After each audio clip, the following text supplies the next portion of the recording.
Hello everyone and welcome to my YouTube channel Learn with Priya.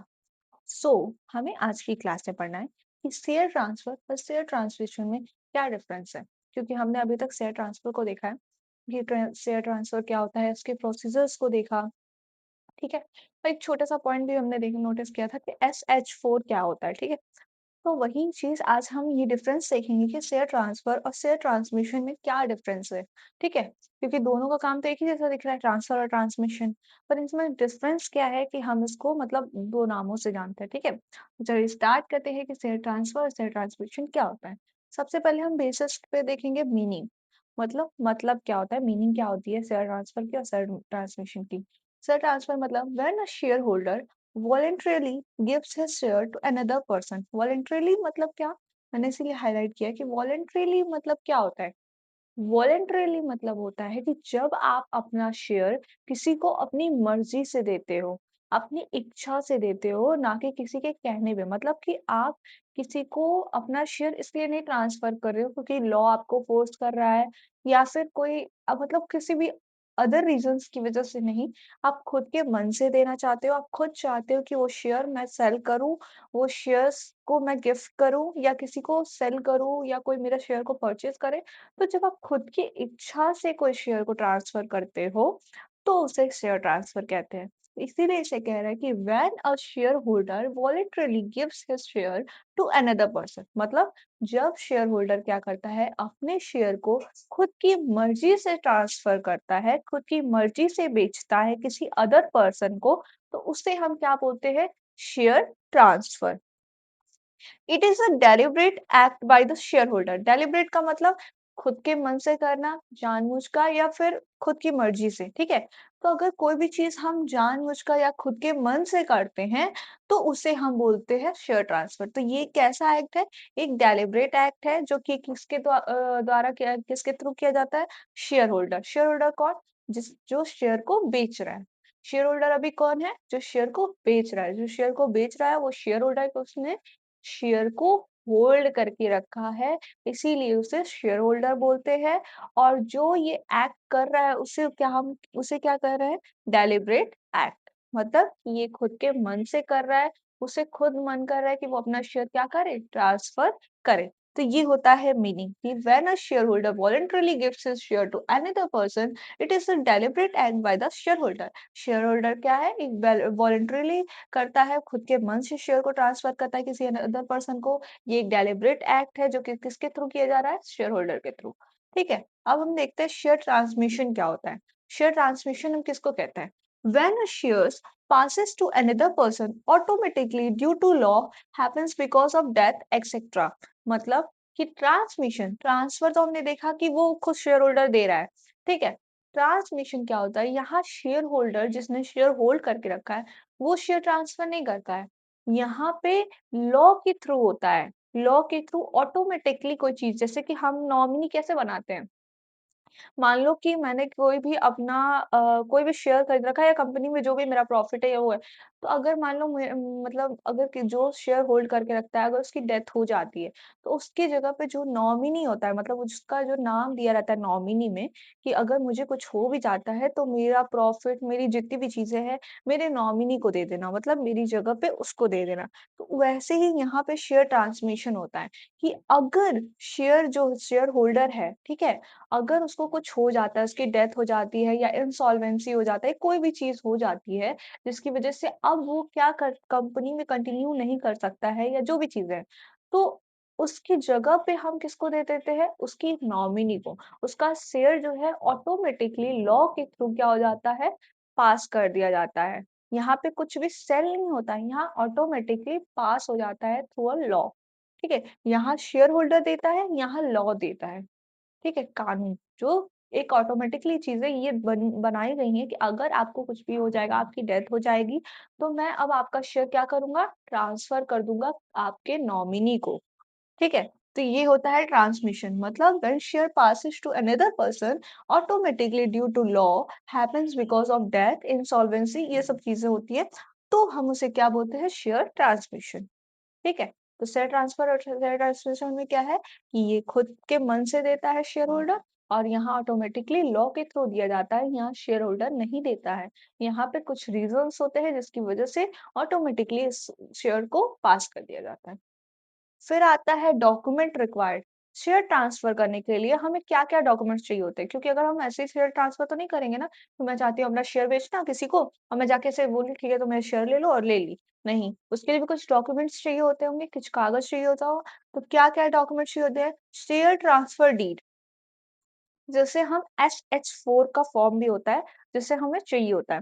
तो share transfer deed चाहिए होता है, share certificate चाहिए होता है, stamp duty must be paid मतलब स्टैम्प ड्यूटी जो भी है उसको भी पेड किया होना चाहिए, ठीक है? शेयर सर्टिफिकेट होना चाहिए कि हाँ, इन्होंने शेयर खरीदा था तो उस टाइम इनको ये सर्टिफिकेट मिला था, ये चीज़ें भी दिखानी पड़ती हैं। फिर शेयर ट्रांसफर डीड भी होता है, उसे भी होना चाहिए। ये 3 चीज़ें हमें मोस्ट बहुत इम्पोर्टेंट होती है शेयर ट्रांसफर करने के लिए।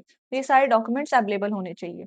और अगर वहीं शेयर ट्रांसमिशन की बात करें तो डेथ सर्टिफिकेट मतलब कि जो शेयर होल्डर है उसकी डेथ हो गई है तो उसका डेथ सर्टिफिकेट होगा ही तो वो भी चीज़ दिखानी पड़ती है कंपनी को कि हाँ ये जो शेयर होल्डर थे इनकी डेथ हो गई है तो मुझे ये जो शेयर है ये पास किया जाए। तो जैसे ही उनको डेथ सर्टिफिकेट मिलेगा कंपनी ऑटोमेटिकली लॉ के थ्रू क्या करेगी उनके शेयर को उनकी नॉमिनी को पास कर देगी।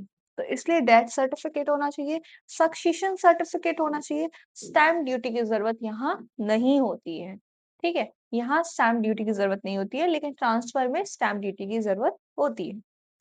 फिर आता है अप्रूवल, अप्रूवल मतलब कि हमें किसके अप्रूवल के थ्रू परमिशन किसकी चाहिए होगी? अगर हम शेयर ट्रांसफ़र कर रहे हैं, तो किसी का तो परमिशन लेना पड़ेगा ना।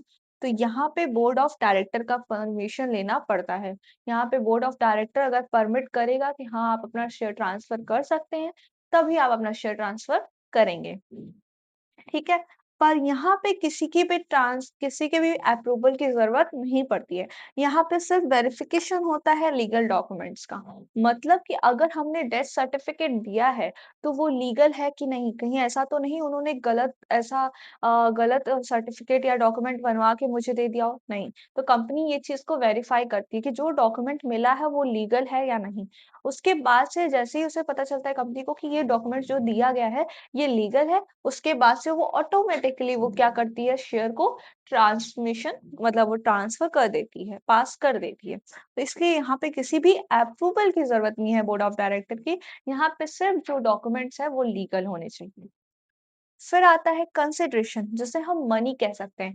क्या कंसिडरेशन देना पड़ता है? क्या पैसे भी देने पड़ते हैं क्या शेयर ट्रांसफर के लिए? तो हाँ, अगर हम शेयर होल्डर अपना शेयर किसी को पास कर रहा है, किसी को दे रहा है, ट्रांसफर कर रहा है, तो वो पैसे लेगा। यहाँ पे पैसे की बात होती है। Money is usually involved buyer pays the seller मतलब सेलर को जो होगा जो बेचने वाला उसको बायर पैसा देता है। मतलब जो खरीद रहा है शेयर, वो पैसे देगा सेलर को किस लिए? ताकि वो उस शेयर को खरीद सके। तो एक डिसाइडेड अमाउंट देना पड़ता है जो भी शेयर खरीदता है उसे, ठीक है? यहाँ क्या होता है no money is involved because it happened by a law यहाँ किसी भी पैसे को इन्वॉल्व नहीं किया जाता है, क्योंकि ये लॉ के थ्रू होता है। क्योंकि यहाँ पे किसी अप्रूवल की ज़रूरत नहीं है, किसी चीज़ की ज़रूरत नहीं है, यहाँ पे सिर्फ़ एक रूल बना हुआ है, एक रेगुलेशन है कि अगर किसी भी शेयर होल्डर का डेथ होता है, तो उसके नॉमिनी को क्या कर दिया जाता है शेयर ट्रांसफ़र कर दिया जाता है। तो इसलिए यहाँ पे किसी भी पैसे की ज़रूरत नहीं होती है, क्योंकि ऑलरेडी जो शेयर होल्डर था, ओरिजिनल जो शेयर होल्डर था, उसने पैसे पे कर चुके हैं इस चीज़ को खरीदने के लिए, अब वो नहीं है तो उसकी जगह पे कोई और शेयर होल्डर बन रहा है। पर यहाँ पे ऐसा नहीं है, यहाँ पे तो हम बेच ही रहे हैं पैसे के लिए या फिर गिफ्ट कर रहे हैं या जो भी है, तो हम इन्वॉल्व करते हैं मनी को, ठीक है? अब हम आते हैं एग्ज़ाम्पल पे, एक एग्ज़ाम्पल देख लेते हैं कि शेयर ट्रांसफर के लिए। Priya wants to sell her 200 shares to ABC Ltd to Neha मतलब कि रिया चाहती है कि वो अपने 200 शेयर्स को सेल करे किसे ABC LTD to Neha Neha जो है जिसकी कंपनी है एबीसी एलटीडी उसको ठीक है तो वो सेल करती है उसको सेल करने के लिए क्या क्या करना पड़ेगा SH4 का फॉर्म फिलअप करना पड़ेगा उसे एक डिसाइडेड अमाउंट पे करना पड़ेगा किसे जो खरीद रहा है नेहा खरीद रही है ना तो नेहा को एक डिसाइडेड अमाउंट पे करना पड़ सकते क्या देना ही पड़ेगा फिर कंपनी अप्रूव करती है कि हाँ बोर्ड ऑफ डायरेक्टर अप्रूव करता है ठीक है आप शेयर को ट्रांसफर करना चाहते हैं आपको अमाउंट मिल चुका है अब आप ट्रांसफर कर सकते हैं share move from Riya to Neha. और जब अप्रूवल मिल जाता है बोर्ड ऑफ डायरेक्टर के थ्रू, तब हमारा क्या होता है, शेयर जो होता है वो मूव ऑन कर मतलब मूव कर जाता है कहाँ से? अब जो रिया शेयर होल्डर थी, अब कौन बन गया? नेहा। ठीक है? तो ये सारे प्रोसेस होते हैं शेयर ट्रांसफर के। फिर इसमें देख लेते हैं एक example. Amit is a share holder. Amit क्या है? शेयर होल्डर है।